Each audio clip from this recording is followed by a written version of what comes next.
मुख्यमंत्री भाई शिवराज जी, रेल मंत्री अश्विनी जी, अन्य सभी महानुभाव और विशाल संख्या में आए हुए भोपाल के मेरे प्यारे भाइयों और बहनों, सबसे पहले मैं इंदौर मंदिर में रामनवमी का जो हादसा हुआ, मैं अपना दुख व्यक्त करता हूं।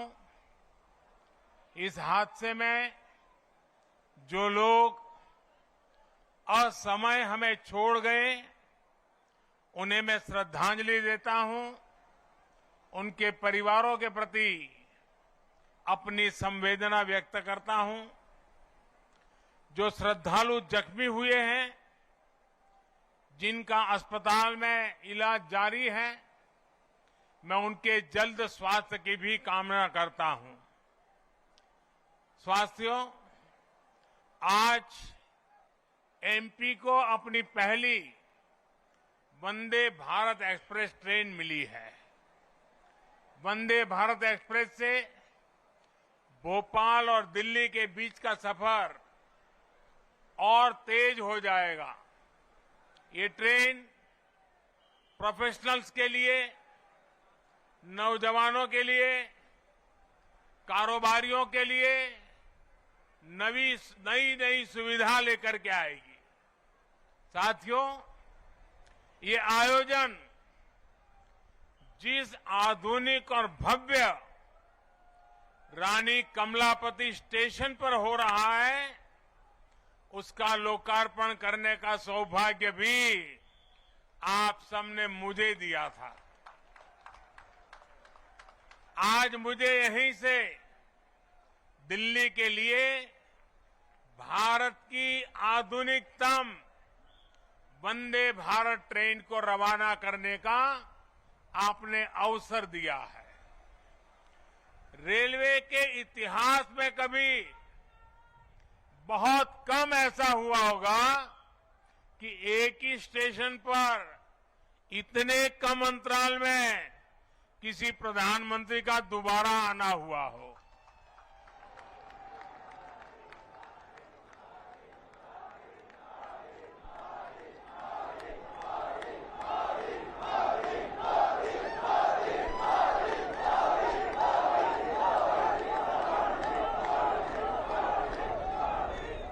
लेकिन आधुनिक भारत में नई व्यवस्थाएं बन रही है, नई परंपराएं बन रही है। आज का कार्यक्रम इसी का भी एक उत्तम उदाहरण है। साथियों, अभी यहां मैंने जो यात्री के रूप में हमारे स्कूल के बच्चे जा रहे थे, कुछ पल उनके बीच बताया, उनसे संवाद भी किया। उनके भीतर इस ट्रेन को लेकर जो उत्सुकता थी, उमंग थी, वो देखने योग्य थी। यानी एक तरह से वंदे भारत ट्रेन विकसित होते भारत की उमंग और तरंग का प्रतीक है। और आज जब ये कार्यक्रम तय होता था, तो मुझे बताया गया कि 1 तारीख को कार्यक्रम है। मैंने कहा, भाई 1 अप्रैल को क्यों रखते हो? जब अखबार में खबर आएगी कि 1 अप्रैल को मोदी जी वंदे भारत ट्रेन को झंडी दिखाने वाले हैं, तो हमारे कांग्रेस के मित्र जरूर बयान देंगे, ये मोदी तो अप्रैल फूल करेगा।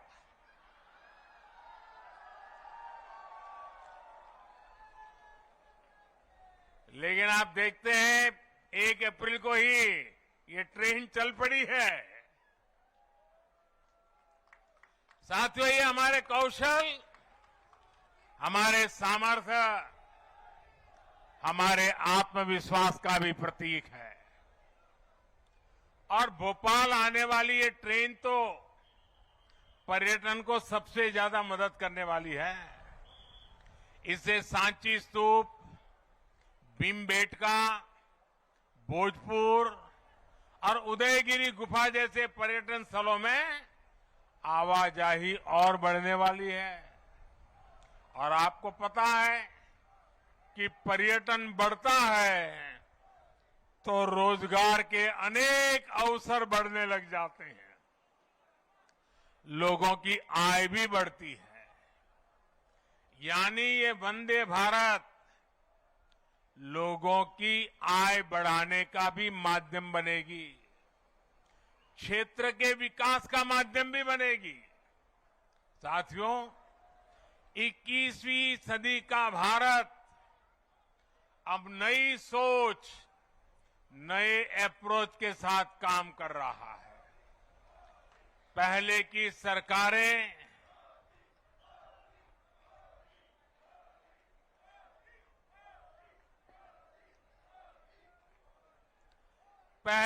सरकारें तुष्टीकरण में ही इतना व्यस्त रही कि देशवासियों के संतुष्टीकरण पर उनका ध्यान ही नहीं गया। वे वोट बैंक के तुष्टीकरण में जुटे हुए थे। हम देशवासियों के संतुष्टीकरण में समर्पित है। पहले की सरकारों में एक और बात पर बड़ा जोर रहा, वो देश के एक ही परिवार को देश का प्रथम परिवार मानती रही। देश के गरीब परिवार, देश के मध्यम वर्गीय परिवार, उन्होंने अपने हाल पर ही छोड़ दिया था। इन परिवारों की आशाएं, अपेक्षाएं, उन्हें पूछने वाला ही कोई नहीं था। इसका जीता जागता उदाहरण रही है हमारी भारतीय रेल। भारतीय रेलवे दरअसल सामान्य भारतीय परिवार की सवारी है। माता, पिता, बच्चे, दादा, दादी, नाना, नानी, सबको इकट्ठे जाना हो तो दशकों से लोगों का सबसे बड़ा साधन रेल रही है। क्या सामान्य भारतीय परिवार की इस सवारी को समय के साथ आधुनिक नहीं किया जाना चाहिए था? क्या रेलवे को ऐसे ही बदहाल छोड़ देना सही था? साथियों, आजादी के बाद भारत को एक बनाया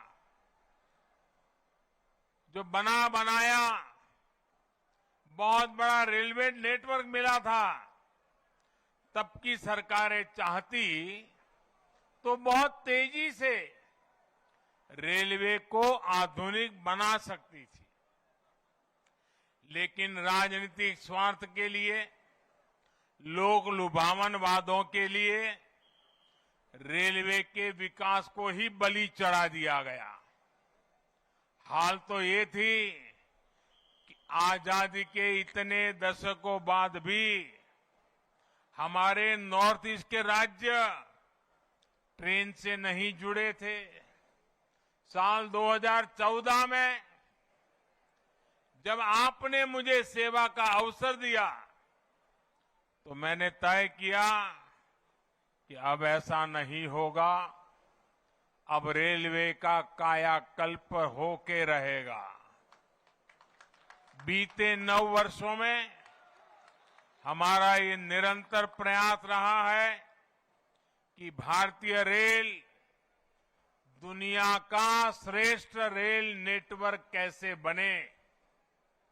साल 2014 से पहले भारतीय रेल को लेकर क्या क्या खबरें आती थी, ये आप भली भांति जानते हैं।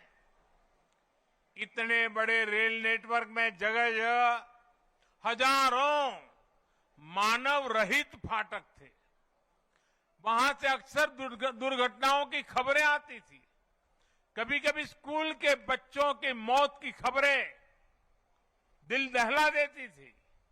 आज ब्रॉडगेज नेटवर्क मानव रहित फाटकों से मुक्त हो चुका है। पहले ट्रेनों के दुर्घटनाग्रस्त एक्सीडेंट होने और जान माल की हानि की घटनाएं भी आए दिन आती रहती थी। आज भारतीय रेल बहुत अधिक सुरक्षित हुई है। यात्री सुरक्षा को मजबूत देने के लिए रेलवे में मेड इन इंडिया कवच प्रणाली का विस्तार किया जा रहा है। साथियों, सुरक्षा सिर्फ हादसों से ही नहीं है, बल्कि अब सफर के दौरान भी अगर किसी यात्री को शिकायत होती है तो त्वरित कार्रवाई की जाती है। इमरजेंसी की स्थिति में भी बहुत कम समय में सहायता उपलब्ध कराई जाती है। ऐसी व्यवस्था का सबसे अधिक लाभ हमारी बहनों बेटियों को हुआ है। पहले साफ सफाई की शिकायतें भी बहुत कम आती थी। रेलवे स्टेशनों पर थोड़ी देर रुकना भी सजा जैसा लगता था। ऊपर से ट्रेनें कई कई घंटे लेट चला करती थी। आज साफ सफाई भी बेहतर और ट्रेनों के लेट होने की शिकायतें भी निरंतर कम हो रही है। पहले तो स्थिति ये थी, लोगों ने शिकायत करना ही बंद कर दिया था, कोई सुनने वाला ही नहीं था। आपको याद होगा, पहले टिकटों की कालाबाजारी तो शिकायतों में सामान्य बात थी। मीडिया में आए दिन इससे जुड़े स्टिंग ऑपरेशन दिखाए जाते थे। लेकिन आज टेक्नोलॉजी का उपयोग कर हमने ऐसी अनेक समस्याओं का समाधान किया है। साथियों, आज भारतीय रेलवे देश के छोटे शिल्पकारों और कारीगरों के उत्पादों को देश के हर कोने तक पहुंचाना का भी बड़ा माध्यम बन रही है। वन स्टेशन वन प्रोडक्ट, इस योजना के तहत जिस क्षेत्र में वो स्टेशन है, वहां के प्रसिद्ध कपड़े, कलाकृतियां, पेंटिंग, हस्तशिल्प, बर्तन आदि यात्री स्टेशन पर ही खरीद सकते हैं। इसके भी देश में करीब करीब 600 आउटलेट बनाए जा चुके हैं। मुझे खुशी है कि बहुत ही कम समय में इनसे 1 लाख से ज्यादा यात्री खरीदारी कर चुके हैं। साथियों, आज भारतीय रेल देश के सामान्य परिवारों के लिए सुविधा का पर्याय बन रही है। आज देश में अनेकों रेलवे स्टेशनों का आधुनिकीकरण किया जा रहा है। आज देश के 6000 स्टेशनों पर वाईफाई की सुविधा दी जा रही है। देश के 900 से ज्यादा प्रमुख रेलवे स्टेशनों पर सीसीटीवी लगाने का काम पूरा हो चुका है। हमारी ये वंदे भारत एक्सप्रेस तो पूरे देश में हमारी युवा पीढ़ी में सुपर हिट हो चुकी है।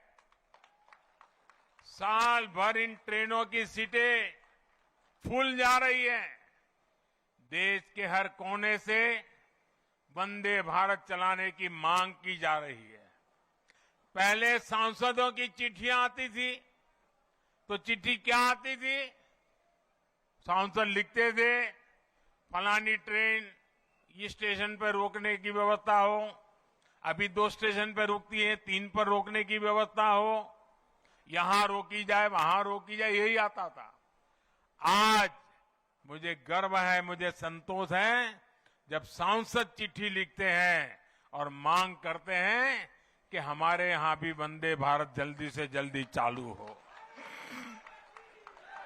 साथियों, रेलवे यात्रियों की सुविधाएं बढ़ाने का यह अभियान लगातार बहुत तेज गति से चल रहा है। इस साल के बजट में भी रेलवे को रिकॉर्ड धनराशि दी गई है। एक समय था